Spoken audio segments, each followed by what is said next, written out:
तो होगी तो शायद बाबूजी टिम्बर सैंड हो गई थी। हाँ सर हो गई थी। हाँ तो देखो टिम्बर सैंड गुफा आपकी एक ऐसी गुफा है जैसे आपकी अमरनाथ गुफा है, सीधी सी बात है। टिम्बर सैंड गुफा एक ऐसी गुफा है जो अमरनाथ जैसी एक गुफा है। तो इस गुफा की अगर मैं बात करता हूँ तो यहाँ पे एक आपको शिवलिंग भी दिख रहा होगा, देखो साइड, ठीक है। ये शिवलिंग उसी टिम्बर सैंड गुफा का है। यानी यहाँ पे क्या है, जब बर्फ गिरती है सर्दियों के टाइम पे तो ऊपर से पानी टपकता है, वही पानी टपक के क्या हो जाता है, नीचे जो है आपका एक शिवलिंग का निर्माण होता है। एक पत्थर है, ठीक है, शिवलिंग जैसा है, और उसके ऊपर पानी टपक टपकने के बाद जो है क्या हो जाता है, इस तरह का एक शिवलिंग बन जाता है। तो इसको जो है मिनी आपका क्या माना जाता है, अमरनाथ की संज्ञा भी दी जाती है। तो यहाँ से जो डायरेक्ट क्वेश्चन पूछा जा सकता है वो टिम्बर सैंड गुफा किससे रिलेटेड है। भाई शिवलिंग जहाँ पे होगा डेफिनेटली वो शिव से रिलेटेड होगा। तो टिम्बर सैंड गुफा आपकी, जिसको की क्या कहा जाता है, मिनी आपका अमरनाथ भी कहा जाता है, ये टिम्बर सैंड गुफा आपका भगवान शिव से संबंधित है, ठीक है। और भगवान शिव से संबंधित होने के कारण अभी तक ये जो है मतलब काफी इंटीरियर में एक्चुअली, जब नीति माड़ा की तरफ जाते हैं, नीति माड़ा तो नहीं, नीति और मलारी की तरफ जाते हैं, तो नीति मलारी की तरफ जाते हैं तो नीति के पास आपकी ये टिम्बर सैंड गुफा है। तो अभी जो है पूरी तरह से जो प्रसिद्धि नहीं पाई है, लेकिन धीरे धीरे जो है जैसे जैसे पर्यटन को बढ़ावा मिल रहा है तब जो है ये अब जो है हमारी किताबों में दिखने लगी है, लेकिन इसका किताबों में कहीं जिक्र नहीं मिलता था। इंपॉर्टेंट है आपकी कि टिम्बर सैंड गुफा, डायरेक्ट क्वेश्चन जो पूछेगा टिम्बर सैंड गुफा किस जनपद पर स्थित है, यहाँ ये नहीं पूछेगा कि किस रूट पर स्थित है, टिम्बर सैंड गुफा किस जनपद में स्थित है, तो सीधा टिम्बर सैंड गुफा किस जनपद में स्थित है, चमोली जनपद में स्थित है। दूसरा, टिम्बर सैंड गुफा किससे रिलेटेड है, भगवान शिव से रिलेटेड है। तीसरा सवाल पूछा जा सकता है कि कौन सा ऐसी गुफा है, उत्तराखंड की ऐसी कौन सी गुफा है जिसमें जो है जिसके प्राकृतिक पानी के टपकने के कारण एक बर्फीले शिवलिंग का निर्माण होता है या प्राकृतिक शिवलिंग का निर्माण होता है बर्फ से, ये पूछा जाता है टिम्बर सैंड। ठीक।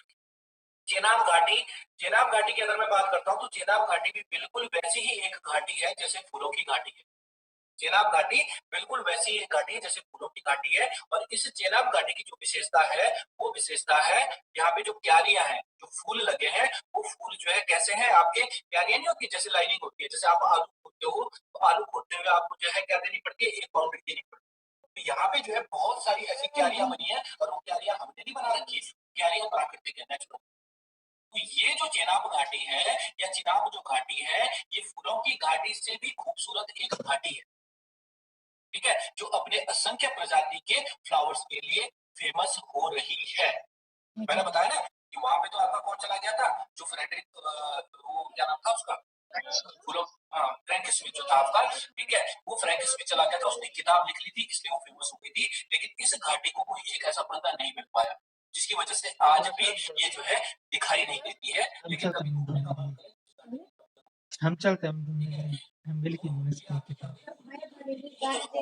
घाटी है जो चमोली डिस्ट्रिक्ट में स्थित है। इसका रूट मैप भी आप देख सकते हो कि रूट मैप किस तरह का है, लेकिन जिस दिन जाओगे उस दिन के उस दिन सोचना क्या है आपका, चेनाब घाटी फूलों की घाटी की इतना खूबसूरत घाटी है जो अपने फूलों की क्यारी के लिए प्रसिद्ध।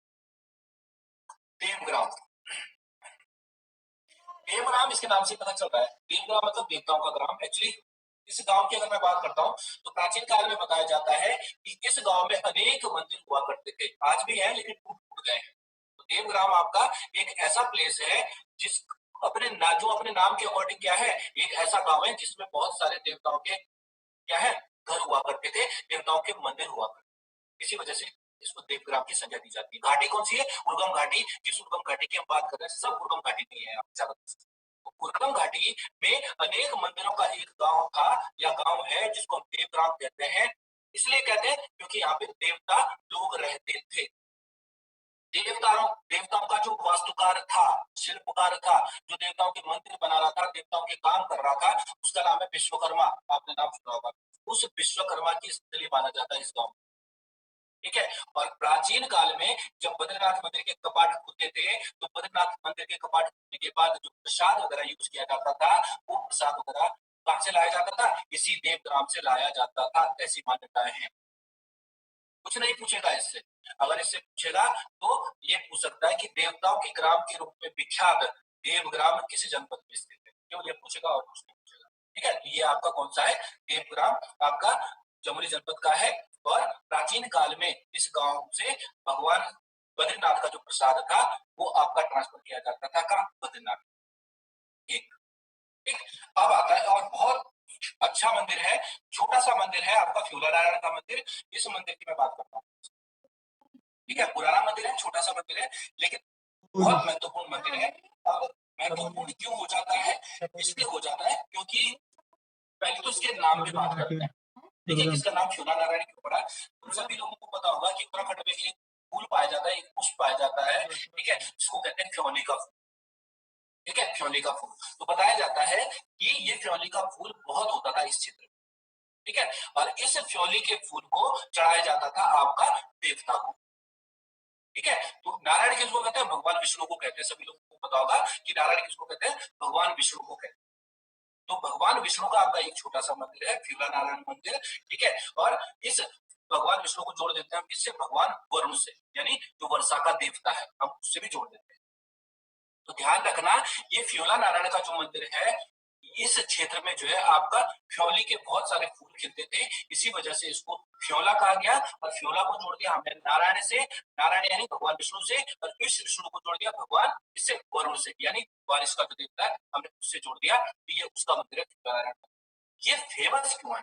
ये एक्चुअली फेमस इसलिए है क्योंकि ये जो मंदिर है, इस मंदिर में जो देवता की क्या की जाती है, जो देवता को सजाया जाता है, ठीक है, देवता को जो स्नान कराया जाता है वो कुमारी कन्याओं के द्वारा कराया। बस ये सबसे इंपॉर्टेंट है आपका। ये पूछा जा सकता है एग्जाम में कि उत्तराखंड का या चमोली जनपद का ऐसा कौन सा मंदिर है जिस मंदिर में देवता को कुमारी कन्याओं के द्वारा वस्त्र पहनाए जाते हैं या कुमारी कन्याओं के द्वारा सजाया जाता है। बाकी कुछ इंपॉर्टेंट नहीं है। ठीक है, तो उर्गम घाटी में स्थित आपका एक बहुत महत्वपूर्ण मंदिर है फ्यूला नारायण मंदिर, जिस फ्यूला नारायण मंदिर में भगवान विष्णु यानी भगवान वरुण की पूजा होती है। और इस वरुण मंदिर की विशेषता क्या है? इस मंदिर की विशेषता है कि इस मंदिर में देवता को वस्त्र पहनाने का, नहलाने का और उसको सजाने का, उसका श्रृंगार करने का जो काम किया जाता है वो कुमारी कन्याओं के द्वारा किया जाता है। दूसरा एक महत्वपूर्ण सेक्शन जो आता है इसका, वो है इस मंदिर का राजपूत होना। बताया जाता है कि इस मंदिर का जो पुजारी होता है वो ब्राह्मण नहीं होता है, तो इस मंदिर का जो पुजारी होता है वो एक राजपूत पुजारी होता है, आपको ध्यान। तो अब मैं आप लोगों से पूछता हूँ, रश्मि आप बताओ मेरे से, उत्तराखंड का एक और ऐसा मंदिर बताओ जिसको हम क्या कहते हैं? शक्तिपीठ कहते हैं। और उस शक्तिपीठ में जो है आपके कौन पूजा करते हैं? ठाकुर लोग पूजा करते हैं। बताओ भंडारी जी, कौन सा ऐसा मंदिर है सती का, माता सती का, जिनको शक्तिपीठ कहते हैं, जिसमें जो है आपका राजपूत लोग पूजा करते हैं? सर वो क्या बोलते हैं उसको? कुंजापुरी। कुंजापुरी ध्यान रखना आपको। कौन सी जाति थी? भंडारी जाति की। ठीक है, हाँ, ये ध्यान रखना है आपको। तो फ्यूला नारायण मंदिर एक और मंदिर आ गया आप चमोली का आ गया, जिसमें जो है राजपूत लोग क्या कर रहे हैं? पूजा कर रहे हैं। ठीक है, तो इंपॉर्टेंट एक लाइन क्या याद होनी है आपको कि यहाँ पे जो है कुमारी कन्याओं के द्वारा आपका क्या किया जाता है? भगवान का श्रृंगार किया जाता है। बाकी कुछ इंपॉर्टेंट नहीं है इसमें। नेक्स्ट क्वेश्चन, बंसी नारायण मंदिर। एक्चुअली उस दिन हमसे गलती हो गई कि रक्षाबंधन के दिन मैंने छुट्टी कर ली, अदरवाइज बिल्कुल सही आ रहा था ये मंदिर भी हमने उसी दिन पढ़ना था, बंसी नारायण मंदिर। ये देखो ये छोटा सा मंदिर है आपका, और थोड़ी थोड़ी इसमें कल्तुरी शैली की झलक भी हमें दिखाई देती है। देखो छोटा सा, बहुत बड़ा मंदिर नहीं है, छोटा सा मंदिर है। और इस बंसी नारायण मंदिर की अगर मैं बात करता हूँ तो ये बंसी नारायण मंदिर आपका जो स्थित है वो बासा गांव के पास स्थित है। ठीक है, क्या नाम है?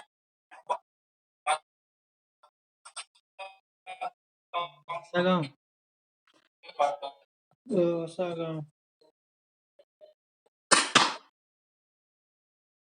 बोल नहीं रहा कुछ। नहीं पूछेगा कभी। ठीक है, तो इस नहीं कर रहा। मंदिर की जो विशेषता है वो विशेषता है इस मंदिर का साल में केवल एक बार खुलना। साल में एक बार खुलने खुलना। वंशी नारायण, वंशी को भगवान श्री कृष्ण को जाता है। ठीक है, और श्री कृष्ण भगवान की पूजा आपको पता है श्री कृष्ण के पीछे बहुत सारे इसलिए फेमस होने वाला है क्यों? क्योंकि इस दिन भगवान श्री कृष्ण को राखी बांधने वाली है कई लड़की। ठीक है, तो उत्तराखंड का एक दिन ही बंद हो जाता है, इसकी हालत से आपको पता चल रहा होगा। लगी रहा था मेरे को डिस्कनेक्ट होने वाला है मेरा फोन। मेरी एयरटेल में कितना दूसरा सवाल पूछा जा सकता है, उत्तराखंड का ऐसा कौन सा मंदिर है जिसमें बहनें अपने भाई को राखी बांधने से पहले भगवान श्री कृष्ण को राखी बांधती हैं? वो कौन सा मंदिर है? बंसी नारायण मंदिर तीन देखो अलग अलग मंदिर आ गए, तीनों की अलग अलग विशेषताएं आ गई। पहला था आपका देवग्राम, जिसको देवताओं का ग्राम कह रहे थे, और बद्रीनाथ के भोग विलास की क्या कर रही थी, वहां पे आपूर्ति की जा रही थी, भगवान बद्रीनाथ की पूजा की जा रही थी, भगवान बद्रीनाथ का प्रसाद ले जाया जा रहा था देवग्राम से उद्गम घाटी का। दूसरा मैंने बताया आपको कौन सा, फ्योला नारायण मंदिर। फ्योला नारायण मंदिर जहाँ पे क्या कर रही है, जो लड़कियां हैं आपकी कुमारी लड़कियां हैं, वो कुमारी लड़कियां आपकी क्या कर रही है, भगवान की क्या कर रही है, स्वीकार कर रही है। पंची नारायण मंदिर केवल एक दिन खुल रहा है, लेकिन इस मंदिर की विशेषता क्या है, इस मंदिर में लड़कियां जो है अपने भाई को राखी न बांध के पहले श्री कृष्ण को राखी बांध रही है, और फिर किसको राखी बांध रही है, अपने भाई को राखी बांध रही है। तो देखो कितना इंपॉर्टेंट मंदिर हो गया आपका, ठीक है, ये भी आपको ध्यान रखना है। बाकी यहाँ पे भी देख लो, पंडित जो है राजपूत है, ठीक है, तो हर जगह नहीं पूछेगा ये, केवल उन मंदिरों का पूछता है जो मंदिर आपके महत्वपूर्ण हो जाते हैं। ये मंदिर भी आपका इंपॉर्टेंट बन जाता है, ठीक है, इसलिए इंपॉर्टेंट बन जाता है। क्यों? क्योंकि देख लो यहाँ पे जो है साल में एक बार खुल रहा है, तो यहाँ पे अगर मैं और कोई समझदार बंदा आ गया, वो ये पूछ सकता है उत्तराखंड का ऐसा कौन सा मंदिर है जो साल में केवल एक बार खुलता है, और एक बार खुलने के बाद उसमें जो पूजा है, पूजा राजपूत करता है, वो कौन सा मंदिर है, वंशी नारायण मंदिर है। दो मंदिर आपके आ गए यहाँ पे चमोली जनपद में, जिनमें पूजा कौन कर रहे हैं, राजपूत कर रहे हैं। यहाँ पे दूसरा मंदिर कौन सा है आपका, वंशी नारायण मंदिर है, जिसका पूजा करेंगे। बाकी इसमें इतनी बकवास लिखी है, इस बकवास के बारे में पढ़ने की जरूरत नहीं है कि रावण आया, बलि आया, अलान आया, फलाना आया, ये कहानी है। लाटू देवता, ठीक है, ये लाटू देवता मैं आपको जब नंदा देवी राजा आएगी, ये लाटू देवता मैं तब भी पढ़ाऊंगा आपको, ठीक है, लेकिन लाटू देवता की कहानी आपको याद रखनी है। एक्चुअली ये जो लाटू देवता है, ये लाटू देवता उत्तराखंड की जो आपकी इष्ट देवी है, जिसका नाम है मां नंदा देवी, उस मां नंदा देवी के क्या है, भाई, क्या क्या है, धर्म भाई है आपके। इसके मां नंदा देवी के धर्म भाई है आपके ये लाटू देवता। और बताया जाता है कि जब मां क्या कर रही थी, आपका कैलाश पर्वत की तरफ जा रही थी, तो उस दौर में इस बंदे ने जो है मां की जगह जगह रक्षा की। रक्षा कैसे की थी कि देखो, प्राचीन काल में जब लड़की जो है ससुराल जाती थी, मायके जाती थी अपने, तो आपने देखा होगा साल साल भर में जाती थी। अब तो खैर सारी लड़कियां जो है मायके में रहती हैं, लेकिन पुराने टाइम पे जो है साल भर में एक बार जाती थी, ठीक है। यहाँ पे भी वही है कि रास्ते में जो है बहुत सारे अवरोध आते थे, ठीक है, बहुत सारी कठिनाई आती थी, इसी वजह से जो है लड़कियों को थोड़ा लंबे ड्यूरेशन के बाद जो है घर भेजा जाता था। और कई रास्ते में चीजें आती थी, राक्षस रूपी कई चीजें आती थी, जैसे बाढ़ आ गई, भूकंप आ गया, कोई पेड़ गिर गया। और आजकल तो मौसम बरसात का चल रहा है, बरसात के मौसम, तो उस दौर में जो है लाटू देवता ने, बताया जाता है कि मां नंदा की जगह जगह क्या की थी, रक्षा की। तो ये लाटू देवता जो संबंधित है, ये लाटू देवता संबंधित है इससे, माता नंदा से, और माता नंदा का धर्म भाई है ये लाटू देवता। और इसे लाटू देवता के लाटू क्यों कहते हैं, इसको लाटू देवता इसलिए कहते हैं, एक्चुअली बताया जाता है कि लाटू देवता एक ऐसा भूत था, देवता ही था, क्या करना मूल भूत ऐसा हो, भी देवता है आपका, देवराज कहते हैं, लेकिन हमेशा राक्षसों शराब से भूखा रहा और देवताओं के लंका लगा रहा, लंका लगाता रहा। ये लाटू देवता भी ऐसे ही है। बताया जाता है कि लाटू देवता जब माता के साथ जा रहे थे उनको छोड़ने, तो बीच में एक गांव आया जिसका नाम है बाण गांव, और इस बाण गांव में भाई साहब रुक गए रात, ठीक है, रात को रुक गए, तो यहाँ पे दो कहानियां निकल के आती है। वो दो कहानियां क्या निकल के आती है, बताया जाता है कि ये इस क्षेत्र में जहाँ पे आपको मंदिर दिख रहा है, इसी क्षेत्र में एक छोटी सी कुटिया थी, ठीक है, उस कुटिया में एक लेडी रहती थी। अब कई लोगों का कहना है कि वो बुजुर्ग लेडी थी, और कई लोगों का कहना है कि वो आपकी एक यंग लड़की थी। अब वो यंग रही हो, बुजुर्ग रही हो, हमें उससे कुछ नहीं लेना, लेकिन होता क्या है कि जब वो लेडी आती है, जब ये लोग आते हैं, तो ये लोग बहुत थक जाते हैं, और थकने के बाद जो है ये लोग क्या कर देते हैं, उस लेडी से जो है क्या कर देते हैं, पानी की मांग करते। रात का समय था, ठीक है, तो लेडी जो है उस नंदा को जो है बोलती कि बेटा तू अंदर सो जा, ठीक है, और अंदर सुला देती है उसको। और ये लाटू देवता बेचारा कहीं बाहर सो जाता है, रात को प्यास लगती है उसको, प्यास लगती है, उस लेडी से पानी मांगता है, लेकिन लेडी पानी खुद नहीं दे पाती है। रीजन क्या है, आप लोगों को पता है, हमारे जो संस्कार है,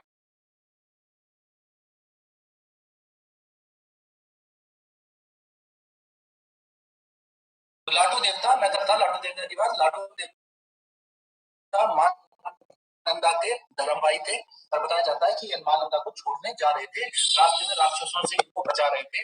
रात को जब ये बाण गांव पहुंचते हैं, तो बाण गांव में क्या होता है, आपका अंधेरा हो जाता है। तो बाण गांव में जब अंधेरा होगा, तो इनको रुकना पड़ेगा वहां पे। बताया जाता है कि बाण गांव में कोई एक लेडी थी, ठीक है, जिसका जो है छोटा सा एक झोपड़ा था, और उस झोपड़े में इन्होंने क्या मांगी थी, शरण मांगी थी, मैं चिल्ला रहा रुकने की प्रार्थना की लेडी से, तो उस लेडी ने इनको रुकवा दिया था। ठीक है, अब लेडी थी तो इसने जो है मां नंदा को तो अंदर कर दिया कि भाई आप झोपड़े में रह लो, और बाकी जो है उस लाडू देवता को जो है भारी पहरेदार कर दिया कि तुम बाहर रह के आराम से सो जाओ। बताया जाता है कि जब प्यास लगी, प्यास लगने के बाद क्या हुआ, उसने लेडी से पानी मांगा और लेडी ने इसको ये कह दिया कि तू एक काम कर, तू अंदर जा, और अंदर जो है 2 घड़े रखे हैं, एक घड़े में मदिरा यानी शराब है, ठीक है, और दूसरे में क्या है, पानी है। तो मदिरा वाला मत छेड़ना, तो पानी वाला पकड़ना और उससे पानी पी लेना। ये अंदर जाते हैं, ये भाई साहब गलती की वजह से क्या कर देते हैं, वहां पे शराब पी लेते हैं और शराब पी के जो है बहुत उदंड हरकतें करते हैं। मतलब बताया जाता है कि ये इतना ज्यादा उग्र हो जाता है कि ये आपकी तलवार से जीप अपनी जो टंग है उसको काट देता है और बहुत ही ब्लीडिंग हो जाती है उससे।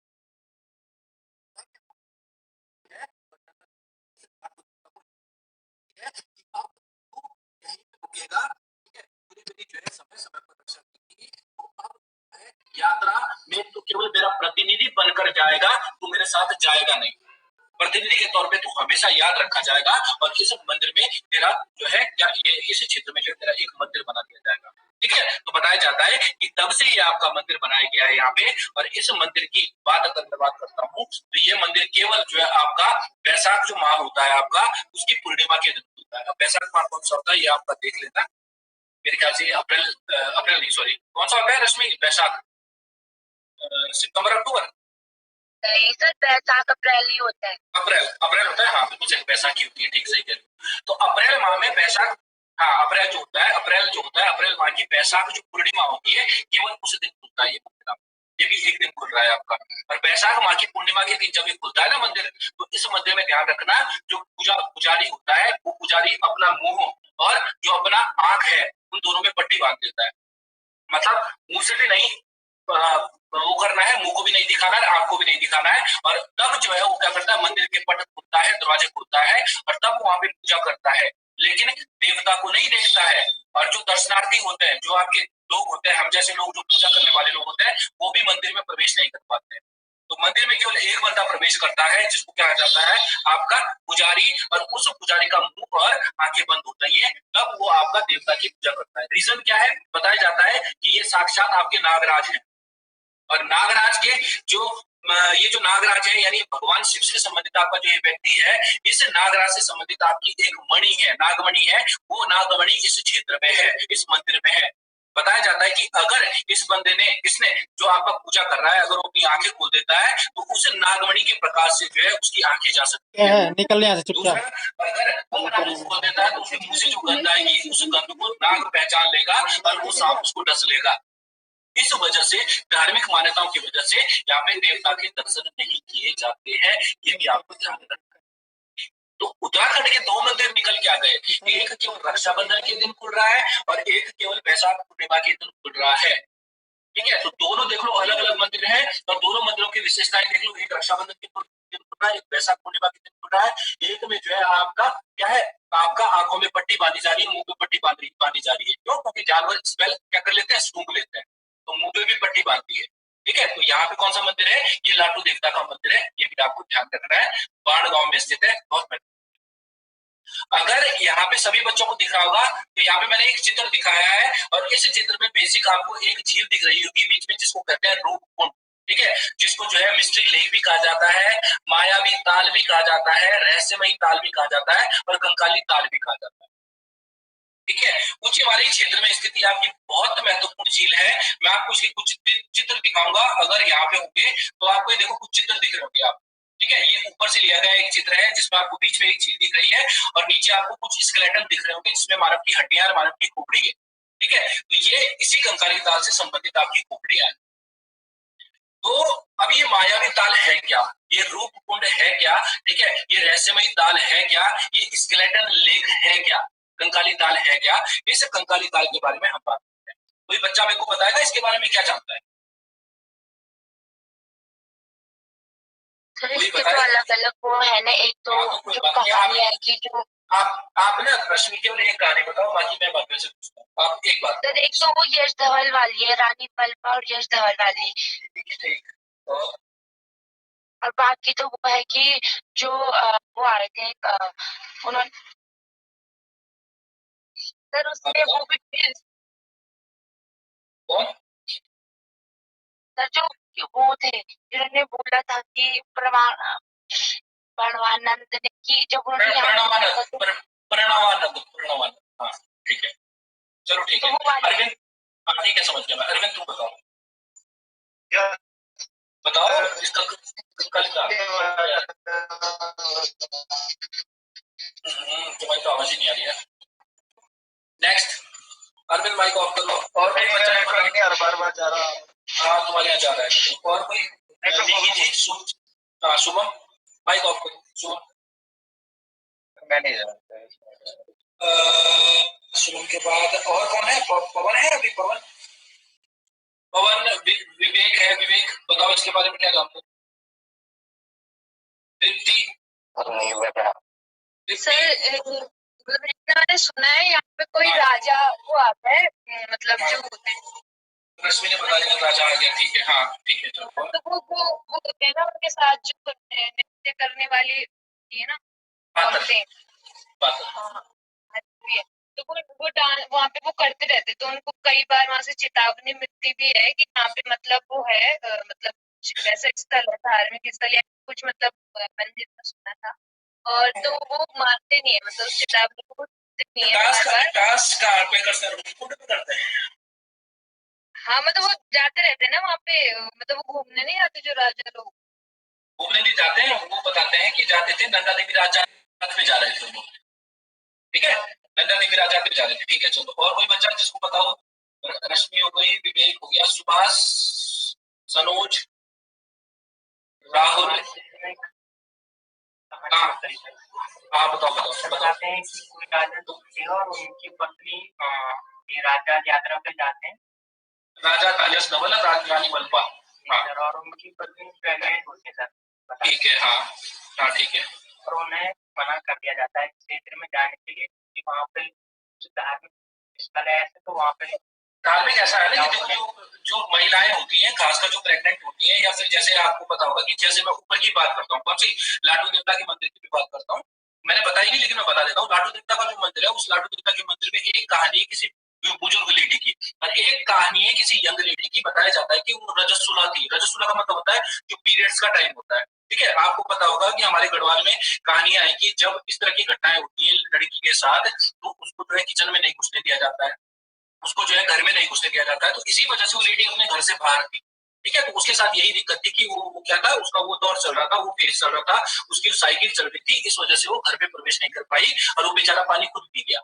ठीक है तो यही आप जो कह रहे हो ये वही घटना है आपका कि वो लेडी क्या थी, प्रेग्नेंट थी। और प्रेग्नेंट जो लेडी है उनको जनरली जो है आपका मना किया जाता है कि इस तरह के धार्मिक अनुष्ठानों में ना बैठे, इस तरह की धार्मिक यात्राओं में न जाए। क्यों? क्योंकि बड़ी लंबी क्या थी, एक आपकी यात्रा थी। ठीक है ना, ये थी। और कोई बच्चा इसके अलावा? सनोज तो वो भी इसी में फिर ना हिमस्खलन होता है। बिल्कुल आपका क्या होता है, बर्फीला पहाड़ एक गिरता है और उस बर्फीले पहाड़ की वजह से होता है। ठीक है तो अब चलो मैं अब आपको बताता हूँ कहानी। देखो रूपकुंड की अगर मैं भगवान देवताओं से अगर मैं बात करता हूँ रूपकुंड की, तो इस रूपकुंड के बारे में बताया जाता है कि भगवान शिव और पार्वती से रिलेटेड आपकी एक झील है।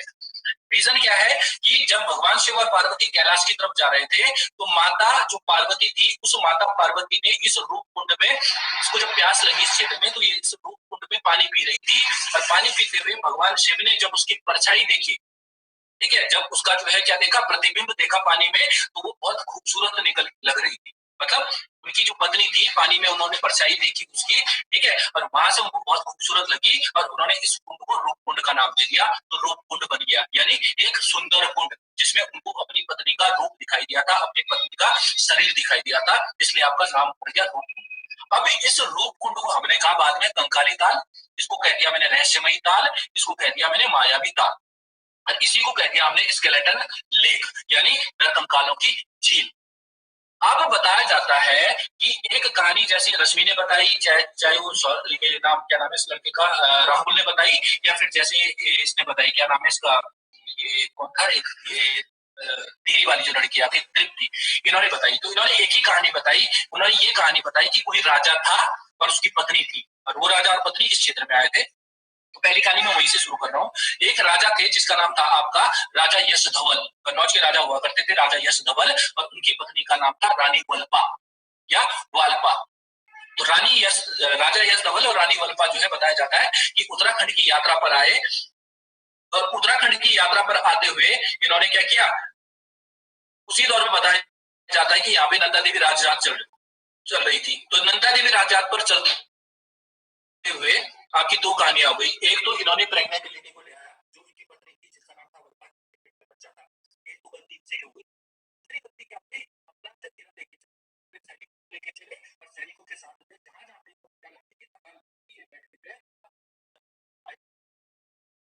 प्राचीन काल में इनको क्या कहते थे, पातर कहते थे, नाचने वाली जो थी आपकी, ठीक है। बाद में इनको बेटी देना शुरू कर दिया और वर्तमान में को क्या करता था, ये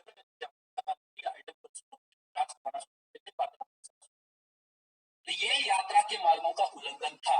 नंदा देवी राजजात एक धार्मिक यात्रा थी और इस धार्मिक यात्रा का उल्लंघन था ये। तो बताया जाता है कि कई लोगों ने इनको जो है बोला कि आप ये काम मत करो, यात्रा के बाद में इस तरह की चीजें प्रचलित नहीं है, इस तरह का हो हल्ला नहीं होता है, पर ये चीज नहीं माना। तो बताया जाता है कि बाद में कुछ समय पश्चात ये राजा आपका जो था आपका, और ये जो रानी थी वल्लभा, ये राजा यश धवल और रानी वल्लभा जो है अपने सैनिकों के साथ किसी हिमस्खलन यानी आपका जो बर्फ प्रेशर था उसके टूटने की वजह से इस झील में समा गए, ठीक है। तो ये मर के दब गए वहां पे, कैसे, बर्फ की झील के बर्फ के टुकड़ों के गिरने से। आपको खुद ही दिख रहा होगा, देखो चारों तरफ बर्फ ही बर्फ है यहाँ पे, तो ऊपर से बर्फ का पहाड़ आया जिसकी वजह से दबकर मर गए।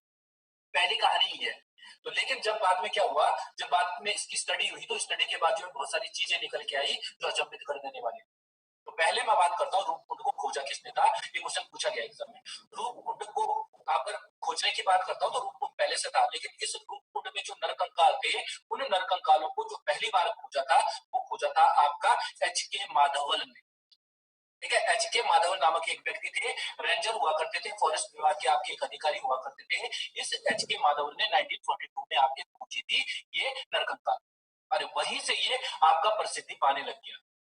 उसके बाद जब एच.के. माधवन ने देखा यहाँ पे, तो यहाँ पे हर उम्र के व्यक्ति थे, चाहे वो एडल्ट रहा हो, चाहे वो बच्चा रहा हो, ठीक है, चाहे वो लेडी रही हो, चाहे वो पुरुष रहा होगा, हर उम्र के नरकंकाल हमें प्राप्त हुए। यहाँ पे हमें हड्डियां उनकी प्राप्त हुई, खोपड़ियां प्राप्त हुई। कंकालों के साथ महिलाओं की चूड़ी और बाल, नाखून वगैरह बहुत सारी चीजें मिले, कंगन वगैरह मिले, ये भी आपके सब। एक नरकंकाल ऐसा मिला है जिसके सर पे फ्रैक्चर हो रखा है, उसका सर फटा हुआ है, यानी जो खोपड़ा था उसका, हड्डी थी, वो हड्डी पूरी तरह से टूटी हुई थी और उसपे जो है क्या है, मतलब वो सिला हुआ था। जो नरकंकाल था उसपे जो है, मतलब ये समझ लो ना कि जैसे सर्जरी की हुई हो, इस तरह का दिखाई देता है, ठीक है। तो इस तरह के नरकंकाल मिले थे हमें यहाँ पे इस क्षेत्र से। लेकिन 1960 के आसपास जैसे इस लड़की ने बताया कि स्वामी प्रणवानंद एक व्यक्ति थे, वो स्वामी प्रणवानंद इस क्षेत्र में आए और 1960 के आसपास जब प्रणवानंद अपने ग्रुप के साथ आए तो इन्होंने यहाँ पे क्या किया, इनकी जेनेटिक स्टडी करवाई, ठीक है। यानी जो बायोटेक्नोलॉजी है, बायोटेक्नोलॉजी के थ्रू जो है इनकी जेनेटिक स्टडी करवाई और जेनेटिक स्टडी से पता लगा कि ये नरकंकाल एक समय के नहीं है, ये नरकंकाल लगभग 800 से लेके 1600 के बीच के हैं, यानी 800 साल के अंदर इसमें कई लोग आए और समा गए। तो इसमें कई चीजें निकल के आती हैं। कई चीजें क्या निकल के आती हैं, या तो ये हो सकता है कि समय समय पर इस क्षेत्र पे लोग आते हुए तीर्थ यात्राओं पे जब आते थे तो वो किसका शिकार हो गए, किसी जो है आपका दुर्घटना का शिकार हो गए, कि घूमते हुए आए और बर्फीला पहाड़ गिरा और इस झील में समा गए। दूसरी कहानी ये हो सकती है कि अपने पापों से मुक्ति पाने के लिए लोग क्या करते थे, इस क्षेत्र में क्या करते थे, अपनी जान दे देते थे। तो कई सारी चीजें निकल के आती हैं। ध्यान क्या रखना है कि वो सारी कहानियां हैं जो हमने अभी तक सुनाई है मैंने अभी, रानी वल्लभा, राजा लड़ा फलाना, लेकिन ये हो सकता है कि समय समय पर यहाँ पे जो है जो तीर्थ यात्री आए वो बेचारे किसी दुर्घटना का शिकार हुए और उस दुर्घटना का शिकार होने के बाद जो यहाँ पे मारे गए।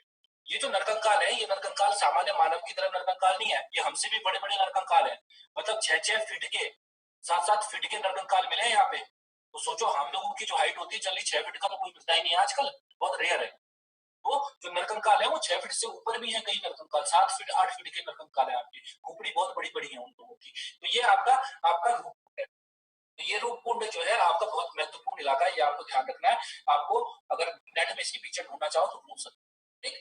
नेक्स्ट आता है आपका Lord Curzon track. Lord Curzon track आपका, आप सभी लोगों को पता पता होगा कि लॉर्ड कर्जन कौन थे। लॉर्ड कर्जन का थे आपके एक वायसराय हुआ करते थे, यानी जब ब्रिटिश आपकी हुकूमत थी भारत में उस दौर में आपका एक क्या हुआ करते थे, आपका वायसराय हुआ करते थे, यानी गवर्नर जनरल हुआ करते थे। और इनका जो टाइम पीरियड है वो टाइम पीरियड है 1899 से 1905। ये बहुत इंपॉर्टेंट है, चाहे अदिति हो, चाहे काजल हो, चाहे सौरभ, क्या नाम है इस लड़के का, राहुल, तृप्ति, ठीक है, आप बच्चे नए हो मैं इसलिए बोल रहा हूँ। लॉर्ड कर्जन ट्रैक आपको इसलिए नहीं याद रखना कि जमुई जनपद में स्थित है। लॉर्ड कर्जन से आप हिस्ट्री में भी जा सकते हैं, लॉर्ड कर्जन था कौन। 1899 से 1905 तक वायसराय रहा था ये, और ये वो बंदा है जिसने बंगाल का विभाजन कराया था, बंगाल को तोड़ने का काम किया था। और बहुत बार एग्जाम में पूछा गया था कि बंगाल का विभाजन कब हुआ था। बंगाल का विभाजन हुआ था 1905 में, 1905 में, ये आपको ध्यान रखना है, ठीक है। तो वो लॉर्ड कर्जन ट्रैक जो है उत्तराखंड कई बार आया घूमने, और जब वो घूमने आया था 1902 के आसपास, तो तब ये अल्मोड़ा से लेके ग्वालदम और ग्वालदम से तपोवन के क्षेत्र में आया, और इसने 200 किलोमीटर लंबा एक पैदल ट्रैक बनवाया, ठीक है। और उसी को आज जो है Gwaldam track, sorry Lord Curzon track के नाम से जाना जाता है। यहाँ पे कई नाम लिखे होंगे मैंने, अल्मोड़ा से ग्वालदम, फिर बाण, कनौज, सुपुर, रावणी, तपोवन, बहुत सारे नाम लिखे, लेकिन सारे याद नहीं करते आप। आपको केवल ये ध्यान रखना है कि लॉर्ड कर्जन एक वायसराय हुआ करते थे जो 1902 के आसपास उत्तराखंड में आए, और उसने अल्मोड़ा से लेके तपोवन के बीच में लगभग 200 किलोमीटर का एक पैदल रूट बनवाया, जिसको आज जो है लॉर्ड कर्जन ट्रैक के नाम से जाना जाता है। बस, बाकी कुछ नहीं है। ये आपको दिख रहे होंगे, ये लॉर्ड कर्जन ट्रैक के ही दो आपके क्या है, सुंदर सुंदर चित्र है। गोपेश्वर का गोपीनाथ मंदिर, अगर मैं बात करता हूँ इस गोपेश्वर के गोपीनाथ मंदिर की, तो पहले मैं गोपेश्वर पे आता हूँ कि गोपेश्वर का नाम गोपेश्वर पड़ा क्यों। गोपेश्वर का नाम गोपेश्वर इसलिए पड़ा क्यों, क्योंकि गोपेश्वर के पास ही एक आपका राजा हुआ करता था जिसका नाम था सगर। आप सभी लोगों को पता होगा, मेरे ख्याल से एक लड़का किया भी था आज के कुछ दिन पहले, ठीक है। तो ये गोपेश्वर वाला जो क्षेत्र है, इसी के पास आपका एक गांव है जिसका नाम है सगर गांव, और उस सगर गांव में एक राजा निवास करता था जिसका नाम था राजा सगर, ठीक है। और उस राजा सगर के बारे में बताया जाता है कि उसके दौर में उस क्षेत्र में, यहाँ पे जो मंदिर दिख रहा है आपको, इसी मंदिर के क्षेत्र में आपका एक शिवलिंग हुआ करता था, और इस शिवलिंग पर अक्सर एक गाय आकर क्या करती थी, दूध गिरा देती, मतलब उसके थन से खुद ब खुद यहाँ पे दूध टपकने लगता था। हुआ क्या कि जब सैनिकों ने राजा सगर को ये बात बताई तो उनको बड़ा अचंभा लगा कि यार ऐसे कैसे हो सकता है कि गाय जाती है और खुद ही दूध गिरने लगता है।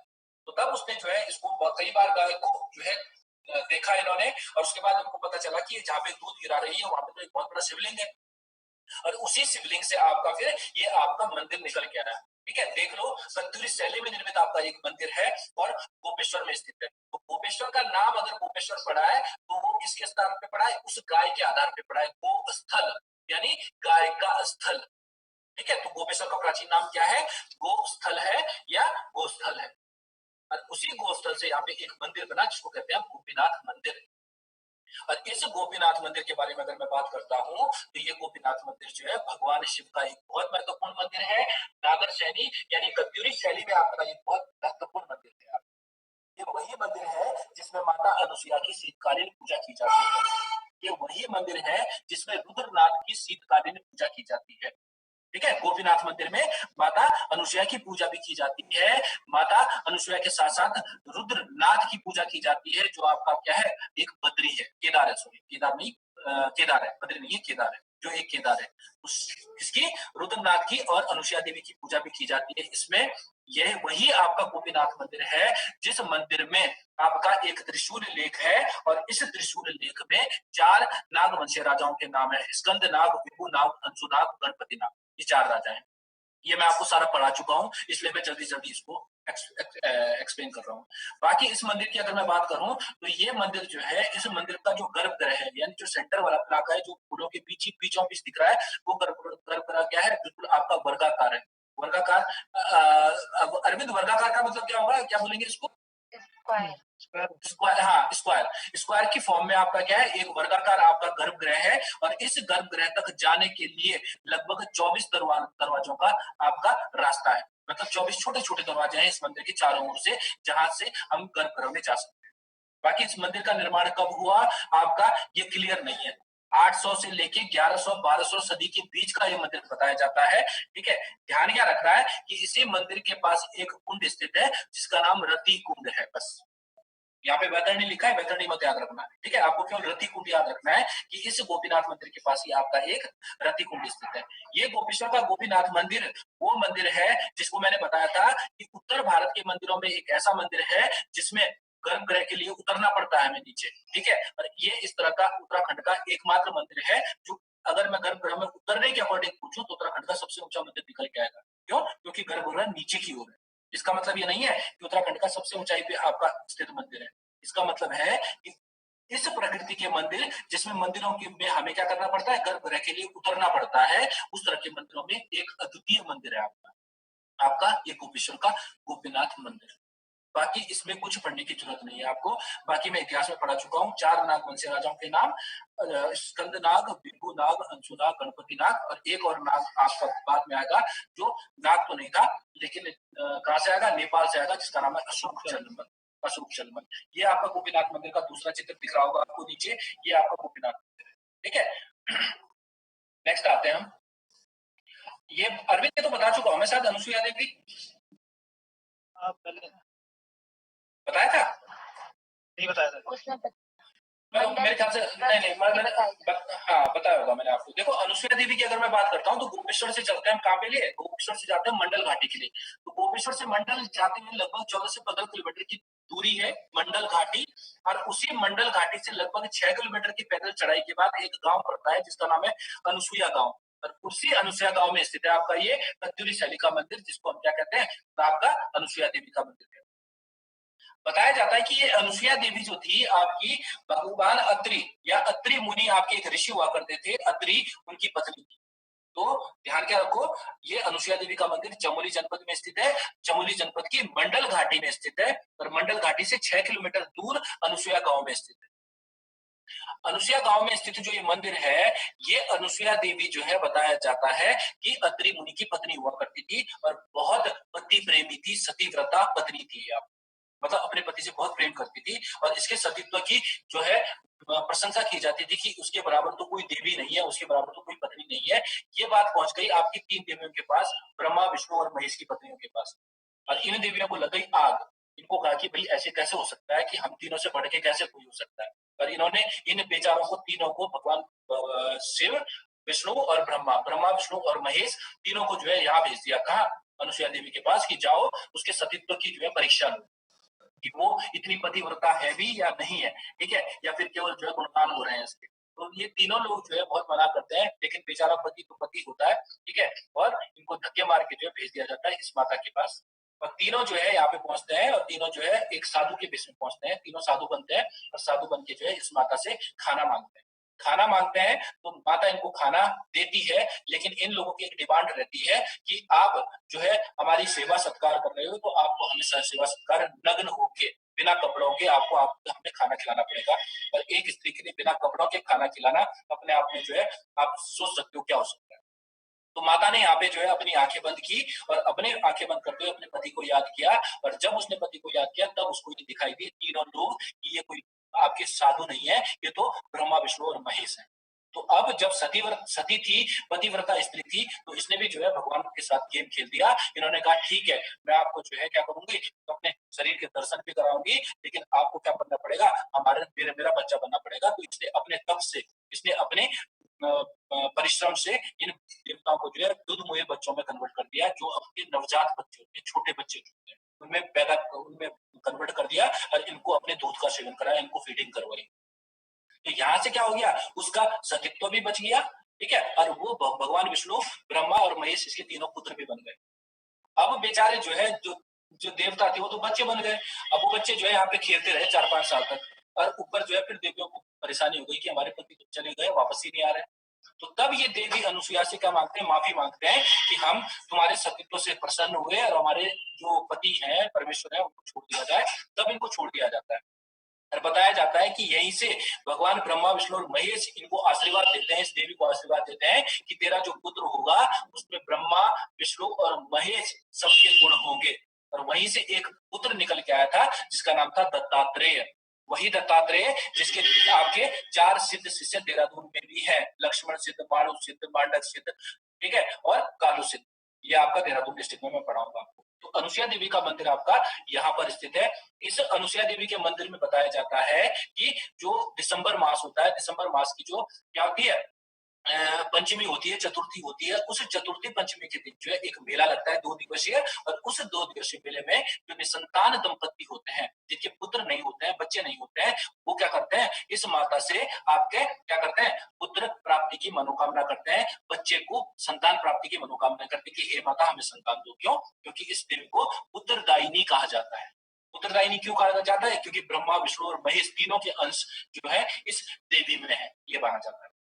तो पुत्रदायिनी के नाम से प्रसिद्ध इस देवी के मंदिर में आपका दिसंबर मास की चतुर्थी और पंचमी के दिन, ठीक है, क्या रखना है आपको, एक जो है मेला आयोजित करवाना है जिसको कहते हैं अनुसुईया देवी का मेला, और इस अनुसुईया देवी के मेले में संतान प्राप्ति की मनोकामना की जाती है। ये आपको ध्यान रखना है, ठीक है। अब यहां से क्या करना है, इस मंदिर से 1.5 किलोमीटर ऊपर जाओ, तो इस मंदिर से 1.5 किलोमीटर ऊपर इनके पति का आश्रम है, ठीक है, जिसको कहते हैं अत्रि मुनि आश्रम। और इस मंदिर अत्रि मुनि आश्रम में जाने के लिए एक गुफा से जाना पड़ता है जिसको कहते हैं अत्रि मुनि गुफा। तो अत्रि से अत्रि मुनि आश्रम बना दो, अत्रि मुनि गुफा बना दो, और यहीं पे आपका एक क्या करा दो, फॉल बना दो, स्नो क्या बोलते हैं उसको, जलप्रपात। तो अमृत गंगा नाम का एक जलप्रपात है, जैसे आपका वाटरफॉल जिसको हम कहते हैं, एक अमृत गंगा नाम का वाटरफॉल है, ठीक है। यहीं पे भगवान अत्रि की एक मूर्ति भी रखी गई है। ये आपका जो आश्रम है, ठीक है, ये आपका जो जलप्रपात है, ये एकमात्र जलप्रपात है जिसकी परिक्रमा की जाती है, ठीक है। यह जलप्रपात देश का एकमात्र जलप्रपात है जिसकी परिक्रमा की जाती है। नदियों की परिक्रमा देखा होगा, मंदिर की परिक्रमा देखा होगा, लेकिन अमृत गंगा या अमृत कुंड नाम का जो आपका ये प्रपात है, अमृत गंगा नाम का ये प्रपात है, इस अमृत गंगा की अगर क्या की जा रही है, परिक्रमा की जा रही है, इसके चारों तरफ घूमा जा रहा है, तो ये उत्तराखंड का और विश्व का एकमात्र जलप्रपात है जिसकी परिक्रमा की जा रही है पूजा के बाद, ठीक है। ये आपका इंपॉर्टेंट है, ध्यान रखना। नेक्स्ट आता है आपका बैरास कुंड। बैरास कुंड के बारे में ज्यादा कुछ नहीं है बताने के लिए। बैरास कुंड को ध्यान रखना है आपको, किससे, ये रावण से और भगवान शिव से याद रखना है। बैरास कुंड आपका चमोली जनपद का एक और महत्वपूर्ण प्लेस है, ठीक है, और नंदप्रयाग का जो घाट ब्लॉक विकास है, ब्लॉक है, उसी क्षेत्र में आपका स्थित है बैरास कुंड। बैरास कुंड आपका संबंधित है, इससे ये आपका रावण से संबंधित है, लंकापति रावण से संबंधित है। बताया जाता है किसमें, केदारखंड में। केदारखंड का कौन सा, जो स्कंद पुराण का जो केदारखंड है, और रावण की जो रावण संहिता है उसमें बताया जाता है कि इस क्षेत्र में रावण ने भगवान शिव की तपस्या की थी। रावण ने भगवान शिव की 10,000 साल तक तपस्या की थी, और हर 1,000 साल के बाद रावण ने भगवान शिव को अपना एक एक सर दिया था, और अंतिम जब 10वां सर दे रहा था तो भगवान शिव इससे प्रसन्न हो गए थे, और भगवान शिव ने इसको इसका मन चाहा वरदान दिया था। बैरास कुंड ध्यान रखना है आपको, चमोली जनपद के अंतर्गत आने वाला एक ऐसा प्लेस है जो रावण की तप स्थली के नाम से जाना जाता है। यानी रावण ने तपस्या की थी भगवान शिव की, और यहीं पे आपका एक मंदिर है किसका, भगवान शिव का, जहां पे उसने तपस्या की थी, और इसी मंदिर से इसका नाम जो है फिर क्या पड़ेगा आपका, बैरास कुंड पड़ेगा, ठीक है। इसी क्षेत्र से आपका एक क्षेत्र और निकल के आएगा जिसको कहेंगे दशूली या दशमौली, ठीक है। दशमौली का मतलब होता है 10 सर वाला, ठीक है, इसीलिए जो है आपका चमोली जनपद का दसौली जो क्षेत्र है उसको दसौली कहा जाता है। दसौली आपका 10 आनंद, ठीक है, यानी रावण जो 10 सर वाला था उससे रिलेटेड बताया जाता है, इसीलिए आपका इंपॉर्टेंट हो जाता है आपका बैरासपुर। तो बैरासपुर किससे संबंधित है, रावण के साथ साथ भगवान शिव से संबंधित है। रावण ने पूजा की थी, भगवान शिव की आराधना की थी इस क्षेत्र में, इसीलिए इसका क्षेत्र क्या पड़ गया बाद में आपका, बैरासकुंड से दसौली वाला जो क्षेत्र है वो आपका फेमस हो गया, ठीक है। बाकी आगे आते हैं, और एक सेकंड है, आदिबद्री क्षेत्र में ये यार ये गड़बड़ कर दिया मैंने, चलो कोई नहीं। ये वासुकीनाग मंदिर है आपका, ठीक है, छोटे छोटे प्लेसेस हैं। वासुकीनाग मंदिर आपका चोपता अगर गए हो कभी, चोपता से गोपेश्वर जब जाते हो तो उस रूट पे आपका ये मंदिर है, और ये मंदिर आपका उत्तराखंड का एक ऐसा मंदिर है जो उत्तराखंड का एकमात्र ऐसा मंदिर है जो दलदली क्षेत्र में स्थित है। दलदल आपका जो होता है उस क्षेत्र में स्थित है, तो दलदली क्षेत्र में अक्सर जो है आपके क्या दिखाई देते हैं, तो आपके सांप दिखाई देते हैं। बरसात के टाइम पे यहाँ पे बहुत सारे सांप निकल आते हैं, ठीक है, तो सवाल क्या पूछा जा सकता है, छोटा सा मंदिर है, बड़ा मंदिर नहीं है, लेकिन सवाल पूछा जा सकता है कि उत्तराखंड का एकमात्र ऐसा कौन सा मंदिर है जो दलदली क्षेत्र में स्थित है। तो वासुकी नाग मंदिर है आपका, जो चमोली जनपद में स्थित है, चोपता गोपेश्वर मार्ग पर स्थित है। तो आपको मार्ग याद रखने की जरूरत नहीं है, आपको केवल एक चीज याद रखनी है कि वासुकी नाग मंदिर कहां पर स्थित है। वासुकी नाग मंदिर कहां पर स्थित है, आपका चमोली जनपद में स्थित है। और इस वासुकी नाग मंदिर, मैं कहता हूं कि उत्तराखंड का एकमात्र मंदिर है जो दलदली, यानी आपका क्या है, अगर आप उस जमीन पे जाते हो तो पैर आपके धंसने लगते हैं, एक दलदली पर स्थित है। और कृष्ण जन्माष्टमी के दिन यहाँ पे एक बहुत बड़े मेले का आयोजन किया जाता है। ठीक, नेक्स्ट है आपका ग्वालदम। ग्वालदम के बारे में कुछ नहीं है बताने के लिए। ग्वालदम आपका एक ऐसा प्लेस है जो गढ़वाल और कुमाऊं की महत्वपूर्ण सीमा पर स्थित है, यानी ग्वालदम के बाद आपका क्या शुरू हो जाता है, आपका कुमाऊं स्थित हो जाता है। ठीक है, और ग्वालदम के क्षेत्र में आपने देखा होगा कि जब चंद और पवार काल चल रहा था तो अक्सर इस क्षेत्र में झगड़े हुआ करते थे, केवल किस चीज को लेके, सीमा विवाद को लेके, बाउंड्री को लेके झगड़े हुआ करते। तो ग्वालदम आपका एक बाउंड्री, एक ऐसा प्लेस है जो गढ़वाल और कुमाऊं की बाउंड्री पर स्थित है। ठीक, गैरसैंण के बारे में मैं आपको कल बता चुका हूँ।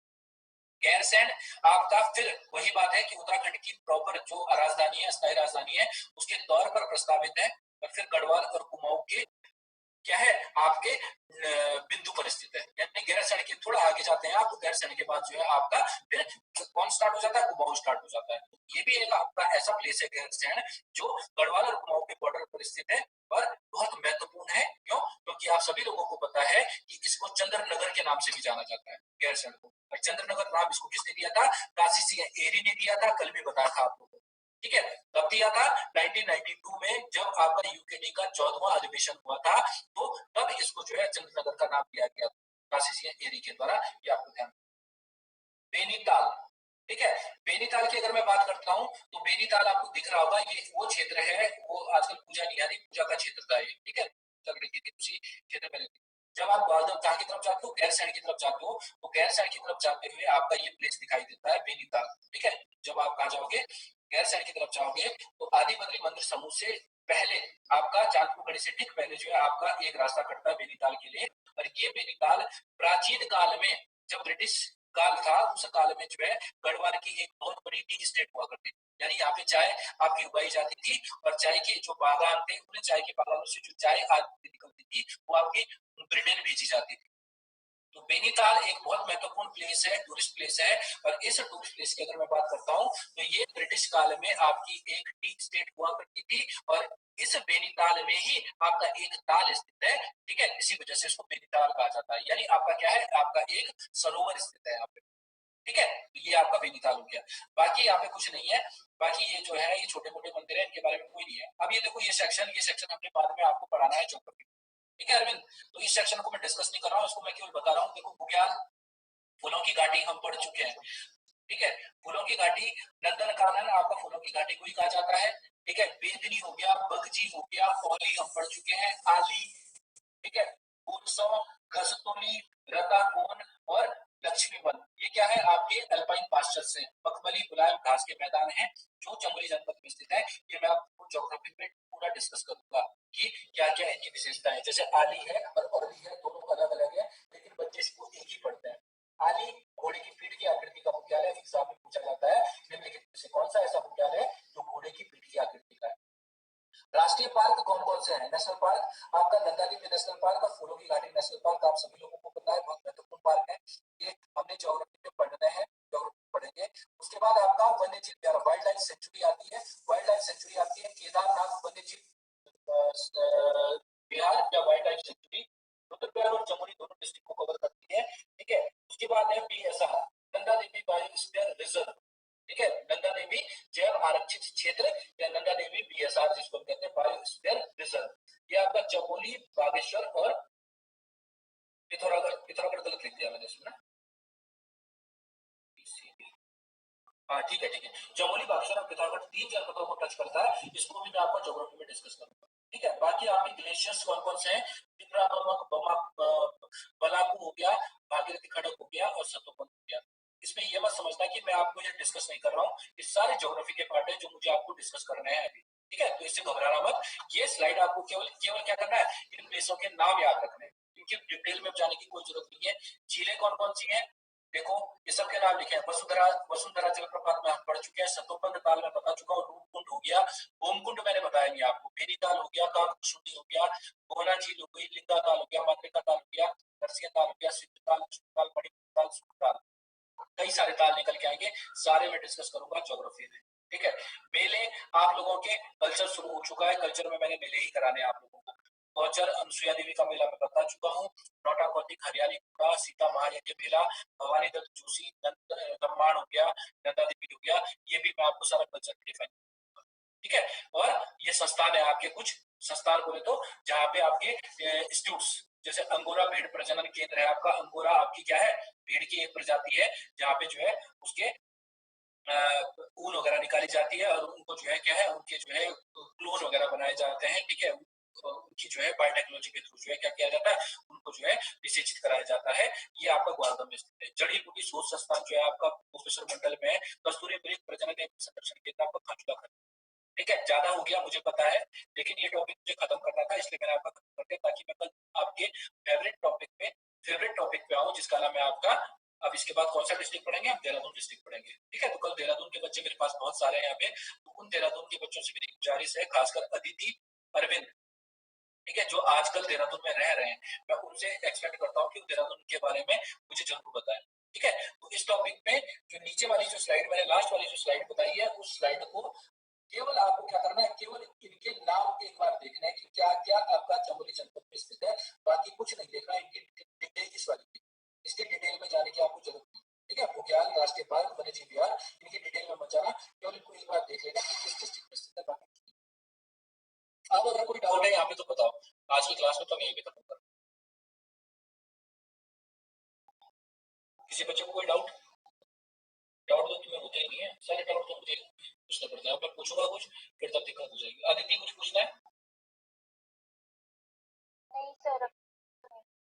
हाँ, तो इस स्लाइड को, ये मैं तुम्हारे पास पीडीएफ भेज चुका हूँ। ठीक है, तो ध्यान क्या रखना, कई महापुरुषों ने मुझे पता है कि इस पीडीएफ की भी जो स्क्रीनशॉट ले होंगे, ये बेस्ड है, मैं पहले बता रहा हूँ, ये स्क्रीनशॉट बेस्ड है, उसको ना पढ़े। स्क्रीनशॉट मैं आपको इसमें भेज चुका हूँ, उसी में भेज चुका हूँ, किसमें, जो आपका टेलीग्राम है, टेलीग्राम में चमोली जनपद का मैं आपको डिटेल भेज चुका हूँ। उस डिटेल से ऊपर कुछ मत पढ़ना, मैं पहले बता रहा हूँ, कहानियां बनाने के लिए मैं हूँ यहाँ पे बैठा हूँ। आपको एग्जाम ओरिएंटेड जो मैटर है वो चाहिए, वो मैटर मैं आपको प्रोवाइड करा चुका हूँ इसमें, उस पीडीएफ में, और उस पीडीएफ में फोकस करें। सभी को मिल रखा है ना पीडीएफ, सनम, शुभम, सारे उस पीडीएफ को देख लेना। ठीक है, उस पीडीएफ को पढ़ लेना, क्योंकि अब जनपद आपके 4 हो गए, मैं पहले बता रहा हूँ, और अब जो पेपर बनने वाला है बहुत पेपर बनने वाला है, बहुत तरीकेदार पेपर बनने वाला है, क्योंकि अब 4 डिस्ट्रिक्ट 4 ऑप्शन आएंगे, अब जो है कंफ्यूजन बढ़ेगा फिर। तो कल की क्लास आपकी फिर 8 बजे कल मिलते हैं, और कल हम देहरादून डिस्ट्रिक्ट को डिस्कस करेंगे। देहरादून के बारे में बहुत सारी चीजें